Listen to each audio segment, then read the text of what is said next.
क्या आपको पता है सिर्फ एक प्लेनेट ऐसा है जहां लाइफ पॉसिबल है? अगर सूर्य एक सेकंड के लिए गायब हो गया तो क्या होगा? दोस्तों, सौरमंडल के बारे में आज हम अच्छे से जानेंगे, यानी कि सोलर सिस्टम के बारे में आज हम जानेंगे, जो दोस्तों आपके एग्ज़ाम के लिए बहुत ही ज़्यादा इम्पोर्टेंट है। तो आइए दोस्तों शुरू करते हैं।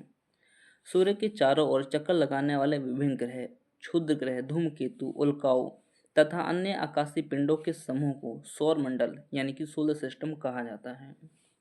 सौर मंडल में सूर्य का प्रभुत्व है क्योंकि सौर मंडल निकाय के द्रव्य का लगभग 99.999 द्रव सूर्य में निहित है। सौर मंडल के समस्त ऊर्जा का स्रोत भी सूर्य को ही माना जाता है। दोस्तों, हम सूर्य की बात करें तो सूर्य सौरमंडल का प्रधान होता है। यह हमारे मंदाकिनी यानी कि दूध मेखला के केंद्र से लगभग 30,000 प्रकाश वर्ष की दूरी पर स्थित कोने में स्थित है। यह दूध मेखला मंदाकिनी के केंद्र के चारों ओर 250 किलोमीटर की गति से परिक्रमा कर रहा है। 250 किलोमीटर पर गति सेकंड की गति से।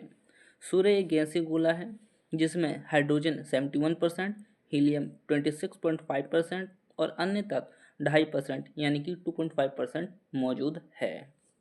दोस्तों, सूर्य का केंद्रीय भाग क्रोड कहलाता है तथा सूर्य के बाहरी सतह का तापमान 6000 डिग्री सेल्सियस होता है। दोस्तों, एक वैज्ञानिक थे जिसका नाम है हैंस बेथ। इन्होंने बताया कि 160 डिग्री सेल्सियस ताप यानी कि टेम्परेचर पर सूर्य के केंद्र पर 4 हाइड्रोजन नाभिक मिलकर एक हीलियम नाभिक का निर्माण करता है। अर्थात सूर्य के केंद्र पर नाभिकीय संलयन होता है जो सूर्य की ऊर्जा का स्रोत होता है। साथ ही साथ दोस्तों, सूर्य की दीप्तिमान सतह को प्रकाश मंडल यानी कि फोटोस्फीयर कहते हैं। प्रकाश मंडल के किनारे प्रकाशमान नहीं होते क्योंकि सूर्य का वायुमंडल प्रकाश का अवशोषण कर लेते हैं। इसे वर्णमंडल कहते हैं और ये दोस्तों लाल रंग का होता है। दोस्तों, सूर्य ग्रहण के समय सूर्य की दिखाई देने वाले भाग को सूर्य किरीट यानी कि कोरोना कहते हैं। यह सूर्य का बाहतम परत होता है।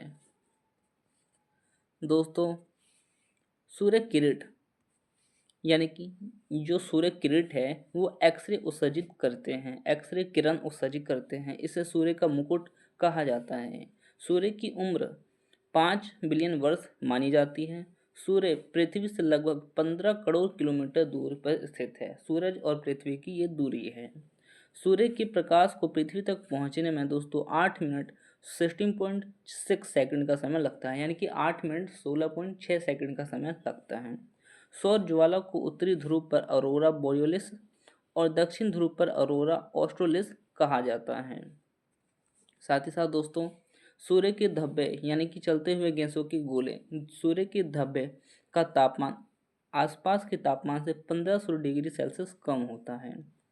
सूर्य के धब्बों का एक पूरा चक्र 22 वर्षों का होता है। पहले 11 वर्षों तक यह धब्बा बढ़ता है और बाद में 11 वर्षों तक यह धब्बा घटता जाता है। पहले बढ़ेगा फिर घटेगा।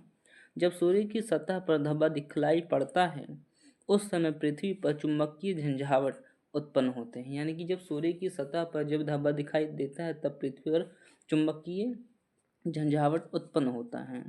दोस्तों, अगर हम बुध की बात करें यानी कि मर्क्यूरी, यह सूर्य का सबसे नज़दीकी यानी कि सबसे पास का ग्रह है जो सूर्य निकलने के 2 घंटे पहले दिखाई देता है। सूरज के निकलने के 2 घंटे पहले दोस्तों बुध ग्रह दिखाई देता है।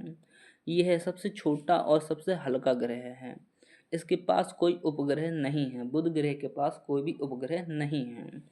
इसका सबसे विशिष्ट गुण है इसमें चुंबकीय क्षेत्र का होना। यह सूर्य की परिक्रमा सबसे कम समय में पूरी करता है, अर्थात सौर मंडल का सर्वाधिक कक्षीय गति वाला ग्रह बुध ग्रह को माना जाता है। दोस्तों, यह दिन अति गर्म और रातें बर्फीली होती हैं कि बुध ग्रह पर दिन बहुत ही ज़्यादा गर्म होता है क्योंकि ये सूरज के पास होता है और उसी की अपेक्षा रात में बहुत ही ज़्यादा ठंड होती है। इसका तापमान सभी ग्रहों में सबसे अधिक होता है, यानी कि लगभग 600 डिग्री सेल्सियस। इसका तापमान रात में -173 डिग्री सेल्सियस और दिन में 427 डिग्री सेल्सियस हो जाता है। दोस्तों, अब हम बात करें शुक्र यानी कि वेनस ग्रह की बात करते हैं। तो यह पृथ्वी का निकटतम ग्रह और सबसे चमकीला सबसे गर्म ग्रह माना जाता है। सबसे चमकीला और सबसे गर्म ग्रह जो है वो शुक्र ग्रह है। इसे सांझ या भोर का तारा भी कहा जाता है क्योंकि यह शाम में पश्चिम दिशा में और सुबह में पूर्व की दिशा में आकाश में दिखाई पड़ता है। यह अन्य ग्रहों के विपरीत दक्षिणावर्त यानी कि क्लॉकवाइज चक्रण करता है। ये दोस्तों क्लॉकवाइज घूमता रहता है। इसके पास भी दोस्तों कोई उपग्रह नहीं है। इसे पृथ्वी की भगिनी ग्रह कहते हैं शुक्र को, क्योंकि इसका घनत्व, आकार और व्यास में पृथ्वी के समान ही है। यह पृथ्वी के सबसे निकट स्थित ग्रह है। दोस्तों अब हम बात करते हैं बृहस्पति ग्रह की। तो दोस्तों ये सौरमंडल का सबसे बड़ा ग्रह है। सौरमंडल का सबसे बड़ा ग्रह दोस्तों बृहस्पति है। इसे अपनी धुरी पर चक्कर लगाने में 10 घंटे से भी कम और सूरज की परिक्रमा करने में 12 वर्ष का समय लगता है। बृहस्पति का द्रव्यमान सूर्य के द्रव्यमान का लगभग 1,000वां भाग है। इसके चारों ओर छल्ले बने होते हैं। दोस्तों इसके उपग्रह गैनामिड जो कि पीले रंग का होता है और सभी उपग्रहों में सबसे बड़ा होता है। गैनीमिड भी कहा जाता है दोस्तों इसे। ये सभी उपग्रहों में सबसे बड़ा ग्रह माना जाता है। दोस्तों अब हम मंगल ग्रह की बात करते हैं। इसे लाल ग्रह कहा जाता है क्योंकि इसका लाल रंग आयरन ऑक्साइड के कारण होता है। दोस्तों यहाँ पृथ्वी के समान 2 ध्रुव है। इसके कक्षा तली 25 डिग्री के कोण पर झुका हुआ है। यानी कि दोस्तों ये जो ग्रह है ये 25 डिग्री कोण पर झुका हुआ है, जिसके कारण ये पृथ्वी के समान ऋतु परिवर्तन होता रहता है। सौरमंडल का सबसे बड़ा ज्वालामुखी ओलंपस मेसी और सौरमंडल का सबसे ऊंचा पर्वत निक्स ओलंपिया जो कि माउंट एवरेस्ट से 3 गुना अधिक है, इसी ग्रह पर स्थित है। यानी कि दोस्तों यानी कि मंगल ग्रह पर ही स्थित है ये दोनों ज्वालामुखी और ये पर्वत भी। दोस्तों अब हम बात करते हैं शनि ग्रह की यानी कि सैटर्न। यह दोस्तों आकार में दूसरा सबसे बड़ा ग्रह है शनि, और सबसे पहले 1 नंबर पर है बृहस्पति, दूसरे नंबर पर है शनि आकार के मामले में। यह 2 हल्की गैस यानी कि हाइड्रोजन और हीलियम से बना है। इसकी विशेषता है इसके तल के चारों ओर वलय का होना, यानी कि इसमें वलयों की संख्या 7 है और ये आकाश में पीले तारे के समान दिखाई देता है, यानी कि पीले रंग में दिखाई देता है। इसका घनत्व दोस्तों सभी ग्रह और जल से भी कम है, यानी इसे जल में रखने पर यानी कि पानी में अगर दोस्तों इस ग्रह को रखेंगे तो ये तैरने लगेगा।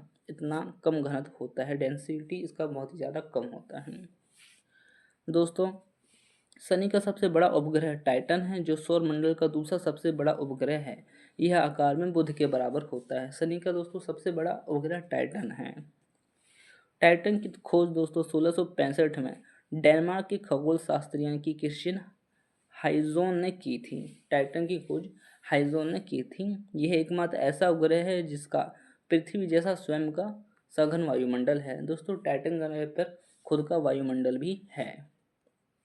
दोस्तों अब हम अरुण ग्रह की बात करते हैं, यूरेनस की बात करते हैं। तो यह आकार में तीसरा सबसे बड़ा ग्रह है जिसका तापमान लगभग -215 डिग्री सेल्सियस है। इसकी खोज दोस्तों 1781 ईस्वी में विलियम हर्शल के द्वारा किया गया था। अरुण ग्रह की खोज 1781 में विलियम हर्शल के द्वारा किया गया था। इसके चारों ओर दोस्तों 9 वलय में से 5 वलयों का नाम अल्फा, बीटा, गामा, डेल्टा और इप्सिलॉन है। इसके चारों ओर वलयों के नाम है दोस्तों ये सब। दोस्तों यह अपने अक्ष पर पूर्व से पश्चिम की ओर यानी कि दक्षिणावर्त घूमता है, जबकि अन्य ग्रह पश्चिम से पूर्व की ओर वामावर्त घूमते हैं।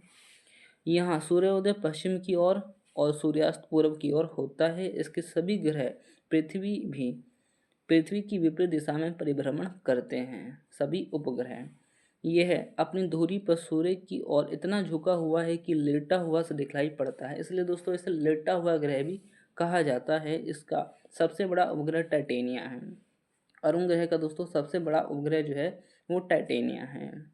अब दोस्तों हम बात करते हैं वरुण ग्रह की यानी कि नेपच्यून। तो दोस्तों इसकी खोज 1846 ईस्वी में जर्मन के एक वैज्ञानिक थे जिसका नाम था जोहान गाले ने दोस्तों वरुण ग्रह की खोज की थी। और दोस्तों ने खगोलीय व्यवस्था में यह सूर्य से सबसे दूर स्थित है, यानी कि सूरज से सबसे दूर स्थित ग्रह जो है वह है वरुण। दोस्तों इसके चारों ओर गति शीतल मीथेन का बादल छाया हुआ है। इसके चारों दोस्तों मीथेन गैस ज़्यादा मात्रा में पाया जाता है। और इसके उपग्रहों में ट्राइटन सबसे प्रमुख उपग्रह है। वरुण ग्रह का सबसे प्रमुख जो उपग्रह है वो है ट्राइटन। दोस्तों अगर आप सभी को इसका PDF चाहिए तो टेलीग्राम पे मिल जाएगा। और दोस्तों इसमें मैंने पृथ्वी के बारे में नहीं बताया है, पार्ट 2 में दोस्तों मैं आपको पृथ्वी ग्रह के बारे में डिटेल से बताऊँगा। तो इसका PDF चाहिए तो टेलीग्राम पे मिल जाएगा। और अगर वीडियो अच्छी लगी हो तो लाइक शेयर सब्सक्राइब ज़रूर करें। आज के लिए इतना ही, मिलते हैं फिर नेक्स्ट वीडियो में।